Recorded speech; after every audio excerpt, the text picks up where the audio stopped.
Hello guys, welcome to cricket தகவல்கள். CSK அணியில் இணைய போகும் முக்கிய வீரர். இது ஒரு அதிர்ச்சியாக தான் இருக்கும், ஷாக்கிங்காக இருக்கும், சர்ப்ரைஸாக இருக்கும். எல்லாருக்குமே ஒரு முக்கியமான அப்டேட்டை வந்து சிஎஸ்கே நிர்வாகம் கொடுக்க போகுது. என்ன அப்டேட் அப்படின்னு பார்த்தோம்னா, நம்ம மிஸ்டர் ஐபிஎல் மீண்டும் சிஎஸ்கே அணியில் இணைய போறாரு. ஸோ இவர் எப்படா நம்ம டீமுக்கு வருவார் அப்படின்னு எதிர்பார்த்துட்டு இருந்த நிலையில இப்படி ஒரு அப்டேட்டை சிஎஸ்கே மேனேஜ்மெண்ட் கொடுத்துருக்காங்க. ஸோ சென்னை சூப்பர் கிங்ஸ் அணியின் ஃபீல்டிங் கோச்சியாக சுரேஷ் ரெய்னாவை நியமிக்கப்படலாம் அப்படின்னு சொல்லிட்டு ஒரு தகவல் வந்து வெளியாயிருக்கு. ஸோ அப்போ வந்து சென்னை டீமுக்கு வர போறாரா, மீண்டும் வந்து மஞ்சள் ஜெர்சியில் தோனியையும் சுரேஷ் ரெய்னாவையும் பார்க்க போறோமா, அவர் வந்து பிளேயராகவும் இவர் வந்து கோச்சாகவும் ரெண்டு பேரும் இணைஞ்சு இந்த சீரியஸ்ல வந்து சிஎஸ்கேவிற்கு விளையாட போறாங்க. ஸோ இது ரொம்பவே அற்புதமான ஒரு விஷயமா இருக்கு. மிஸ்டர் ஐபிஎல் தலை, சின்ன தலை அப்படின்னு சொன்னாவே போதும், அவ்வளோ ஒரு அற்புதமான ஒரு விஷயமா ஐபிஎல் இருக்கும். அப்படிதான் வந்து ரெண்டு பேருமே இணைய போறாங்க.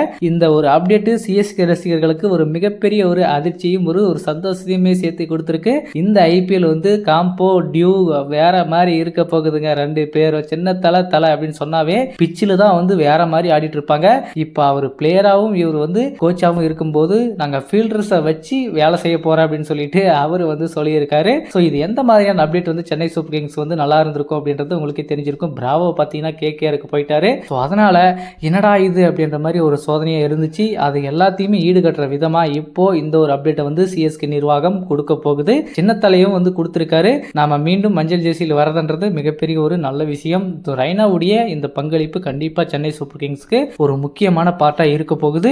ஏன் அப்படின்னா ஐபிஎல்ல வந்து 2008 இருந்து இது வரைக்குமே சென்னை சூப்பர் கிங்ஸ்க்கு அவ்வளவு ஒரு அற்புதமான இன்னிங்ஸ் எல்லாம் வந்து ரெய்னா அவர்கள் கொடுத்திருக்காரு. நல்ல ஃபீல்டிங் பண்ணியிருக்காரு, நல்ல பவுலிங் போட்டிருக்காரு, நல்ல பேட்டிங்கும் பண்ணியிருக்காரு. கிட்டத்தட்ட சென்னைக்காகவே 4500 ரன் பக்கம் வந்து அவர் அடிச்சிருக்காரு அப்படின்னும் போது ஸோ எந்த அளவுக்கு வந்து இம்பார்ட்டனா வந்து சென்னை சூப்பர் கிங்ஸ்க்கு ஒரு ஒன் ரன் பிளேயரா வந்து இருந்திருக்காரு அப்படின்றது இதுல கிளியரா தெரிஞ்சிருக்கு. இது வரைக்குமே ஐபிஎல் வரலாற்றில் அதிக கேட்சுகளை பிடித்த வீரராக இன்னைக்கு வரைக்குமே ஃபர்ஸ்ட் இடத்துல நம்ம சுரேஷ் ரெய்னா தான் இருக்காரு. 109 கேட்சுகளை வந்து ஐபிஎல் வரலாற்றில் பிடிச்சிருக்காரு. அது குறைந்த போட்டிகளில் அவ்வளவு கேட்சுகள் பிடிக்கிறது அப்படின்றதெல்லாம் அவ்வளவு ஒரு ஈஸியான விஷயம் கிடையாது. ஐபிஎல்லே ஒரு ஃபீல்டர்ஸை வந்து அசைக்க முடியாத ஃபீல்டர் அப்படின்னா ஜடேஜா, நம்ம சின்னத்தலை சுரேஷ் ரெய்னா தான். ஸோ அவங்களுடைய இடத்த வந்து ஃபில் பண்றதுக்கு யாராலையுமே முடியாது. ஸோ அப்படிதான் அதை கருத்தில் கொண்டு தான் ஃபீல்டிங் கோச் அவர் வந்தா கண்டிப்பா நல்லா இருக்கும். பெட்டரான ஒரு ஃபீல்டிங் செட்டப் வந்து ரெய்னா கிட்ட இருந்து நம்ம எதிர்பார்க்கலாம் அப்படின்னு சொல்லிட்டு தான் இப்படி ஒரு டிசிஷனை வந்து சிஎஸ்கே நிர்வாகம் எடுக்க போறாங்க. நம்ம தலை தோனிக்கு பக்கத்திலேயே வந்து சின்ன தலையும் கொடியே வந்து டிராவல் பண்ண போறாரு இந்த 2025 ஐபிஎல் சீசன்ல. ஸோ இது எந்த அளவுக்கு இருக்க போகுது, இந்த காம்போ